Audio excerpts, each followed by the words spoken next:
You are listening to the Cattle Call Podcast. This is the place where computer-aided design and drafting meets humor and practicality, with a touch of business acumen thrown in for fun. Jim and Rocco, the owners of Zentech Consultants, the premier U.S. technology consulting firm for architecture, engineering, construction, and manufacturing, discuss the fascinating world of CAD with some humor and some honesty. The Cattle Call Podcast. Hello, everybody, and welcome to another episode of the Cattle Call Podcast with Jim and Rocco from Zentech Consultants. I am Jim, your freakishly loud host, and with me, as always, is my partner, Rocco. Rocco, not nearly as loud, nor as entertaining, which is why, to start things off on the right foot, I always make him suffer through the engineering joke of the week. You ready, Rocco? I'm ready. All right, so I got another Jeff Foxworthy based engineering statement here, right? So here it is. You know how you might be an engineer? You might be an engineer if your spouse has to send you an email instead of calling you down to dinner. There you go. That's how you know if you're an engineer or not. Jeff Foxworthy style. Sad thing is you're laughing because we both get emails. It's like, oh, man.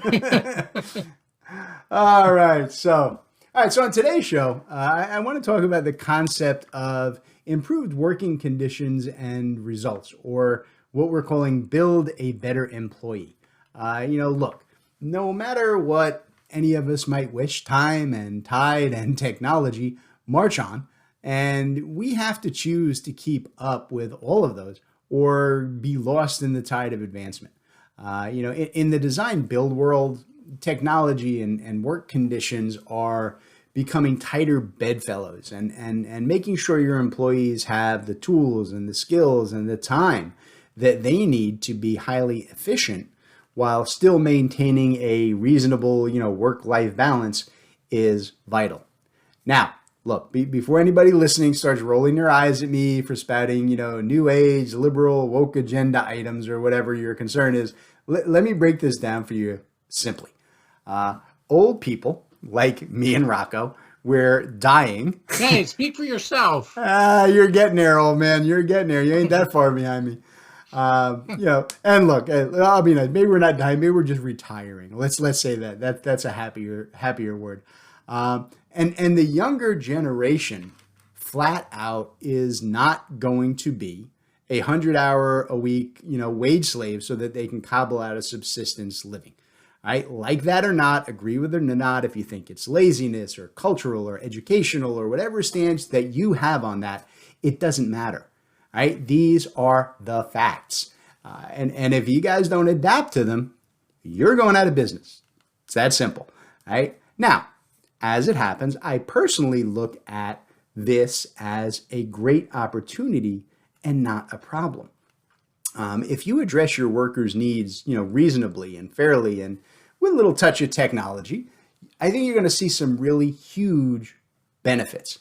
All right? And what I want to talk about today is kind of how to adapt to these sea changes in our industry to develop more productive, happier, and far more loyal workers. All right? So Rocco, in your conversations with our clients, how many of them are struggling with both finding and retaining their workforce? Yeah, it's been right an everyday thing. I mean, it's prior to the pandemic, during the pandemic, and now after the pandemic, it's still ongoing. And a lot of I see a lot of turnover too, right? Where it's like you're talking to somebody one week and you reach out to them the next week and they're gone. It's like, what the. So there's a lot of change that's going on, and I don't know. There's a lot of reasons for it, but it's happening. It's still happening. We'll see if it starts to slow down now with the economic changes that they're talking about. But I don't know that there really are economic changes. That's another point of discussion as well. Yeah.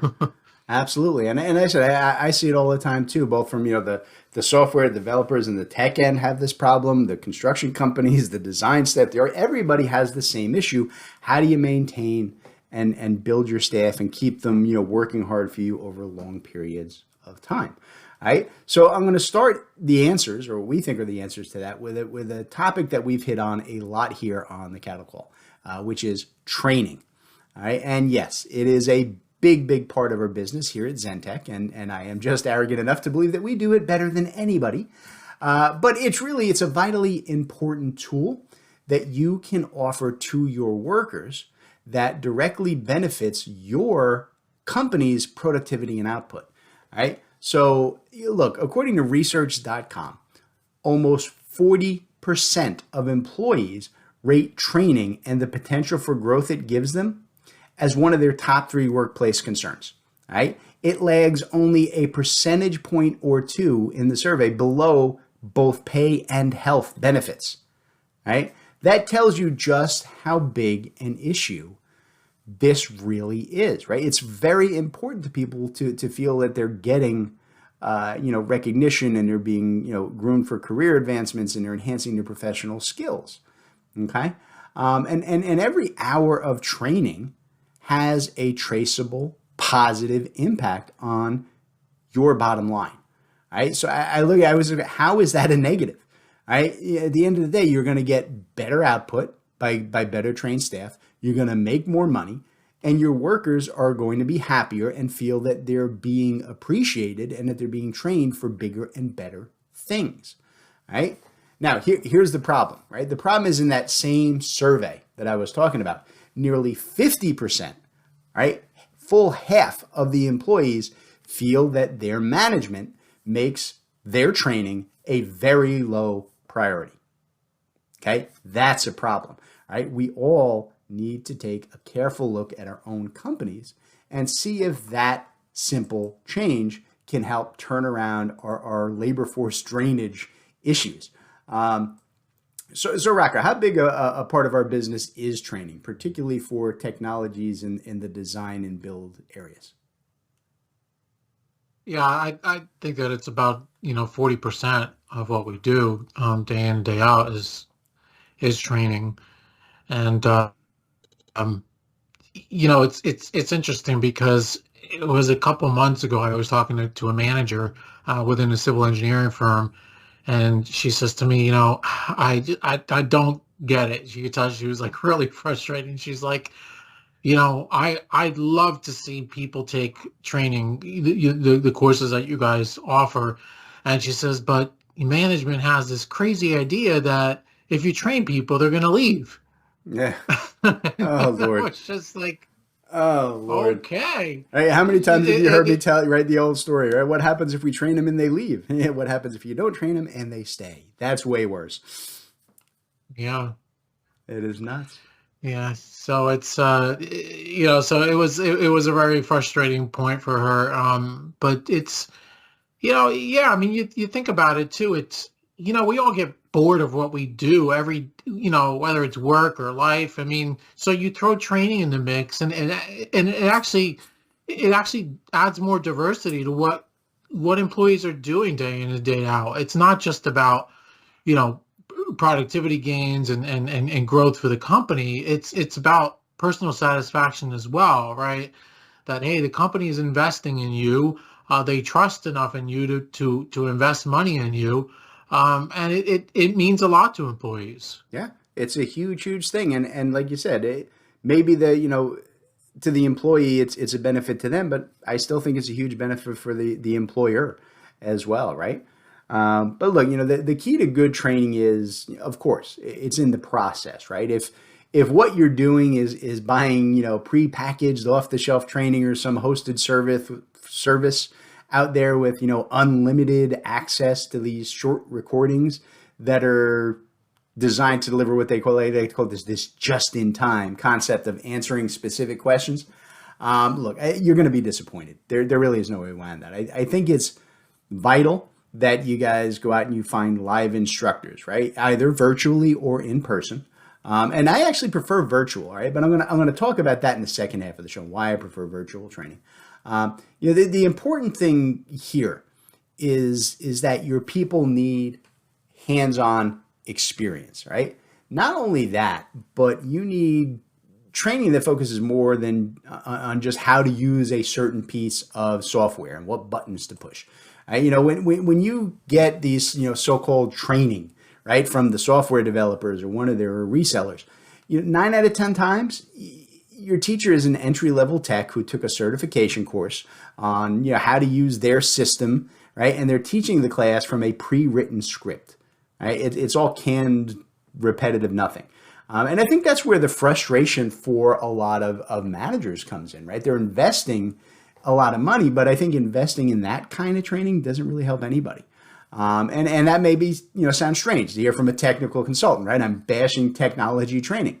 But I'm hitting on a bad process here, I think, and not the overall concept. The concept is vital. The process, not that good if that's where you're looking. And I think what you want is to get a trainer or engage with a trainer, right, who has real world experience in your industry and focuses on how to use your technology and your software to address your work processes, right? And not just, which button do I push? That's not going to help your guys. Okay, Rocco, here's where I'm going to let you go ahead and get a plug in for Zentech today. How do we present our training, and does it meet the criteria that I just laid out? Yeah, we do have, real world use of case scenarios, right, where have our instructors have used or are using the software out in the field day to day.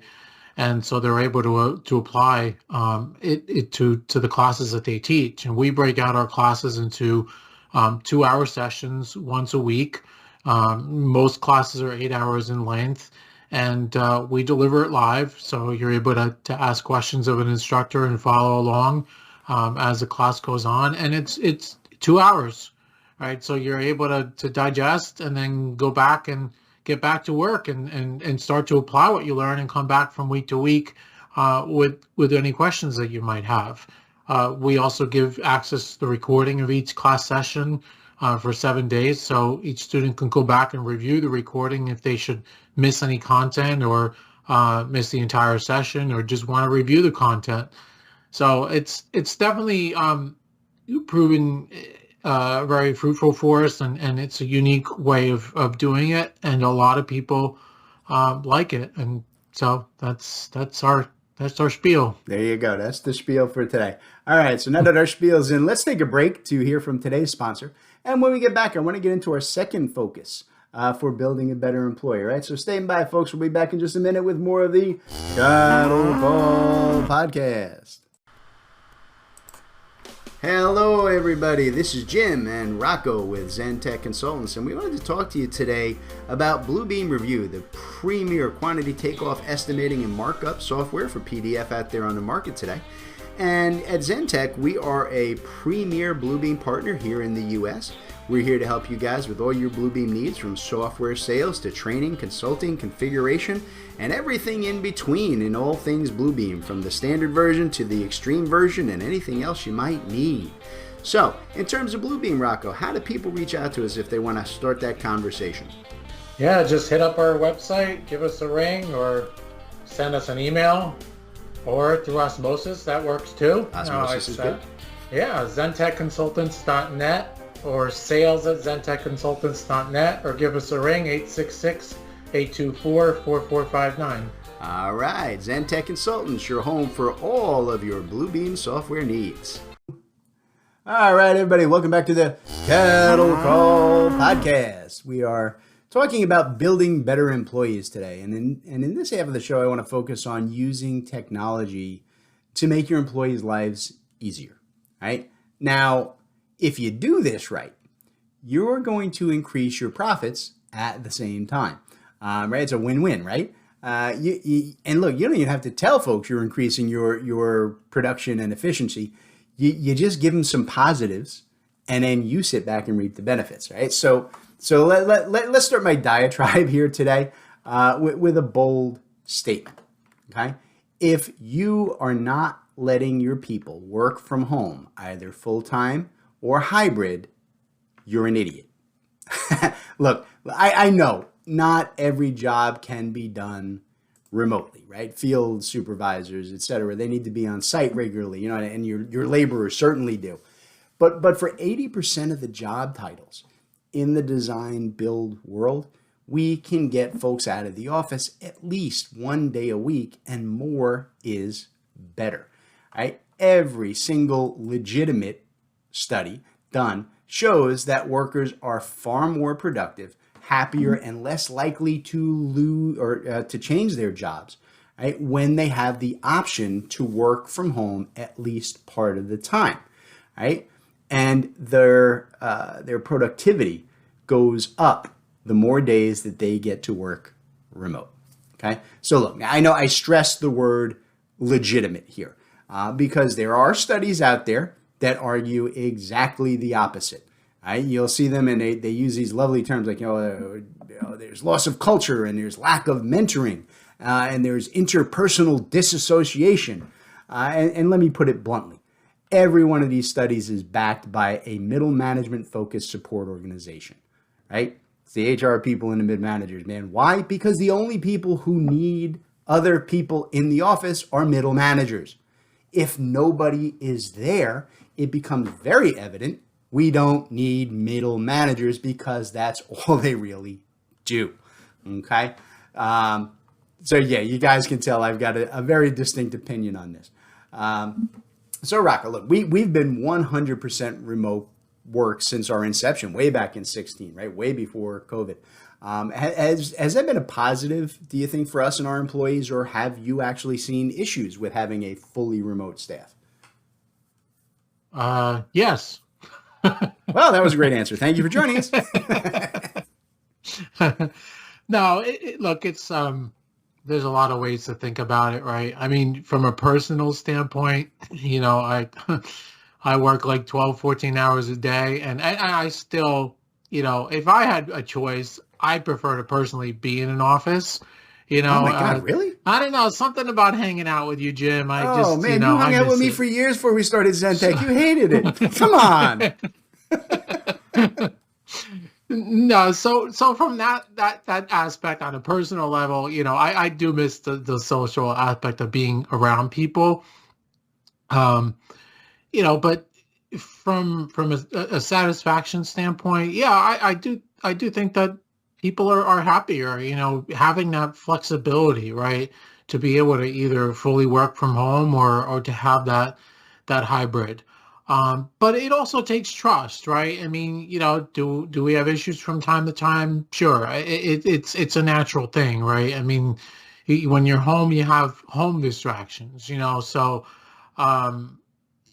there's a level of trust that you have to have in people as well. I mean, you have to look at their productivity. Are they being productive? At the end of the day, are they being productive? And that's I think the most important thing to look at if you're a business owner. So those are, just a kind of a couple random points from my perspective. Yeah. No, I'm actually surprised. I'm actually, despite being a really loud, gregarious guy, I'm generally an introvert. I actually much prefer working from home where I ain't got to deal with people all day. And I will say, just from my standpoint, I think you have those same issues no matter what. There's always, the woman who is chatting with her friend down the hall 6 hours a day. And there's the guy who's, sitting by the water cooler for 2 hours every morning. You know what I mean? You always got to watch employees and make sure they're being productive. So I think that's the same no matter what. But look, I think if we put aside kind of all the fancy terminology and the fears over, massive changes here and be realistic, right? When you can shave 2 to 4 hours a day off of someone's workday just by eliminating their commute, they are going to be much more okay with putting in a few extra hours here and there to meet deadlines and make sure that things are being done right. All right. I really do believe if you keep on expecting them to do that extra work and go the extra mile and be the company person, and you're forcing them to commute and to spend their own money on gas and tolls, etc., they are going to resent the hell out of you when you ask them for that extra level of work. To me, it really is that simple, right? And modern technology makes all of this really easy to do, right? We all know at this point, files can be safely and securely stored in the cloud, right, at far less cost and far less effort than dealing with on-premises servers, right? Collaboration and meetings and markups and all the technologies that we use in this industry have made themselves easily, easily adaptable for remote work, right? One of the things that, we've seen a lot of our larger clients focusing on over the last few years has been the consistency of shared data with a remote workforce, right? And look, we know COVID drove a lot of this, but I think that the smarter companies are seeing a huge potential benefit here that they can provide to their workers at almost no cost while really increasing their production and output. So Rocco, how often do we work with clients to help set up, collaborative systems? And do you see those amount of jobs increasing or decreasing now that COVID restrictions are pretty much over? Oh, the collaboration part is an everyday thing. I mean, it's just it's important, right? And I think as construction in particular, right, has lagged in terms of adopting technology, but they're catching up, right? And so they're looking for companies like us to help with that collaboration. Whether it be in Procore or in Bluebeam Studio or in Teams or SharePoint. It's a huge part of what we do, and do I see it increasing? Yeah, I think so, particularly within construction, again, where there's been that lag in adoption of technology. Yeah, I think they're finally starting to catch up, at least on this side of things, and realizing what it is we're talking about here today. So I think that's a positive. All right, so look, I said in the top half of the show that I was a big fan of virtual training. And I think it ties into this concept of remote work and better procedures, I guess, for employee improvement and retention. Look, it's a great example, right? When you do things like offer classes online, I think you're doing two big things. First, you're going to eliminate a ton of overhead costs, right, for travel and meals and so on. And second, and I think more importantly, you eliminate an absolute ton of downtime. And what I mean by that, the real cost of training, right, is always the loss of billable time for your employees, right? That can be as much as 8 to 10 times the cost of the actual training. Virtual training and virtual meetings and communications, right, and even daily work, that are being handled this way provide immense profits alongside of much happier workers. To my thinking, the best way to, what we're talking about today, build a better worker is to give them an environment where they are happy, they feel valued for their work, and they make a decent wage. And look, that last, right, making the good wage, that isn't always achievable in a direct financial sense. And believe me, as small business owners, Rocco and I fully appreciate how tight you need to keep overhead and salary. It goes crazy fast through the roof and into your expenses. But remote work, though, costs very little when all of the tech that we use in this industry already supports it. Right? It's the basis of giving your employees the equivalent of a 25 to 30% savings each week just on their travel time and costs, which they love, right? And by investing in things like virtual trainings and so on, you're showing them that they are still valued members of your staff while you're actually improving, right, your output and product, right? So, Rocco, what kind of impact has remote work and some extra vacation days had on our employee retention here at Zentech, right? And has it been as a good counterpoint in place of massive raises? Yeah, well, like you said, it's not always about the money, right? I mean, it's about all around just satisfaction, being able to have a flexible schedule, being able to, get a few extra vacation days, being able to have a little bit of a longer holiday, that goes a long way, as much as, a lot of people talk, well, it's money talks. It's not only about the money. If you don't have satisfaction, you could be making $200,000 a year, and if you're working 70 hours a week and stressed, beyond belief, and working 350 days a year, what good is it? You know, so Hey, look, you just described my job, and I ain't making it nowhere near 200 grand a year. So, that's the problem with being a business owner. You don't get that choice. So look, I guess I'll try and sum it up today by saying that, in my opinion, right, there's no possible way to mess this up if you're just willing to try it. And I suggest that everybody listening even look into the idea, I'm going to startle you guys here, of a 4-day work week. It's something I'm going to hassle Rocco about over the next year or two. Because study after study shows that it is a massive efficiency booster when you maintain the same 5-day pay rate. You just can't cut people's pay to 4 days and go, that's all we're working. You keep them paying for 5, let them work 4. All right. And I also say, look at closing the office with pay when you can. And I will say that was a huge boost for us here at Zentech, right? With our employee satisfaction. We actually close our office between Christmas and New Year, right? With full pay for all of our employees. Why? Look, the reality is in this industry, there is nobody around then anyway. There's nothing to do, right? So we could force our people to work and not be productive, right? Or we could give them the time off and they'd still not be productive.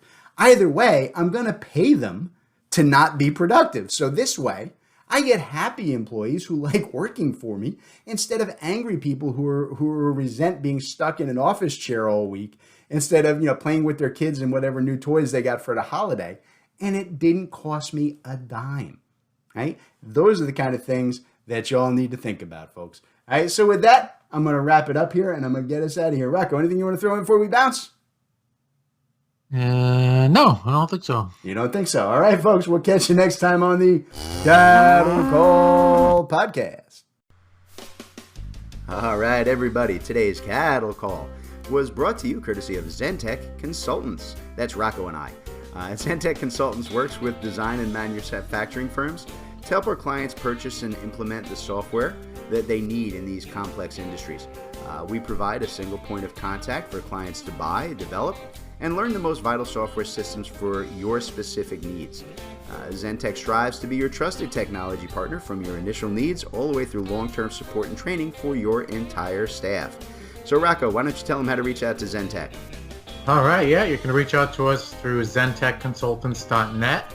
You can email us at sales@zentechconsultants.net, or you can even call us 866-824-4459. Excellent. We look forward to hearing from y'all.